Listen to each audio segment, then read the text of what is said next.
Salut à tous, j'espère que vous allez bien. Aujourd'hui, on va s'attaquer au millefeuille, mais c'est un millefeuille très facile. Il vous faut 3 bandes de pâte feuilletée que j'ai déjà fait cuire. Vous allez voir comment j'ai fait. Vous aurez besoin de la crème pâtissière. Je vous laisse le lien de la crème pâtissière dans la barre d'infos avec les ingrédients comme d'habitude, tout en bas de la barre d'infos. Vous aurez besoin pour le glaçage du sucre glace et du cacao en poudre. Voilà, allez. Maintenant, vous allez prendre votre pâte feuilletée, vous allez la mettre dans votre plaque qui va au four. Vous allez la piquer, mais bien comme il faut. Sinon, vous mettez un papier cuisson par-dessus et une autre plaque par-dessus pour qu'elle gonfle pas. Qu'est-ce que je voulais dire encore? Donc, le four, il faut le faire chauffer à 180 degrés et la pâte, elle cuit pendant 10 à 15 minutes. Alors, franchement, n'utilisez pas cette pâte feuilletée pour la pâtisserie. Cette marque-là que j'ai trouvée ici, elle n'est pas terrible du tout. Peut-être pour des trucs salés, oui, mais celle-là, pas du tout. Alors, je prends ma crème pâtissière, je la mets dans... j'ai pas de poche à douille. Vous savez très bien que je débute ici, que j'ai pas encore tout le matériel et tout ça. Là, donc, j'achète doucement. Si quelqu'un veut m'offrir des cadeaux, moi, je dirais pas non. Vous allez trouver mon mail de contact dans la barre d'infos.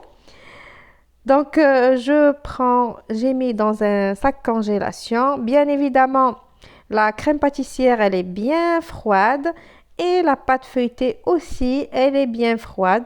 Je mets ma crème pâtissière sur ma pâte feuilletée. Après, je vais remettre mon deuxième morceau de pâte feuilletée. Donc, moi, j'ai fait vraiment un petit millefeuille à l'occasion de la fête des mères, parce que la fête des mères ici, c'était le 14 mai. J'ai pas eu le temps de vous poster la recette. Et on a mis encore de la crème pâtissière, de la pâte feuilletée et la dernière couche où on va mettre le glaçage. Donc là, je prépare le glaçage avec juste une petite goutte d'eau, ou si vous voulez du jus de citron ou du lait, comme vous voulez. Donc il vaut mieux que vous mettiez l'eau doucement. Comme ça, le glaçage, il n'est pas trop liquide. Après, pour les traits du millefeuille, caractéristiques du millefeuille, les traits comme ça qu'on fait aller-retour, c'est au cacao. Donc, j'ai pris un petit peu du glaçage blanc et j'ai rajouté le cacao dessus. Maintenant, je vais glacer mon millefeuille. Je vais mettre mon glaçage blanc. Je vais essayer de l'étaler doucement.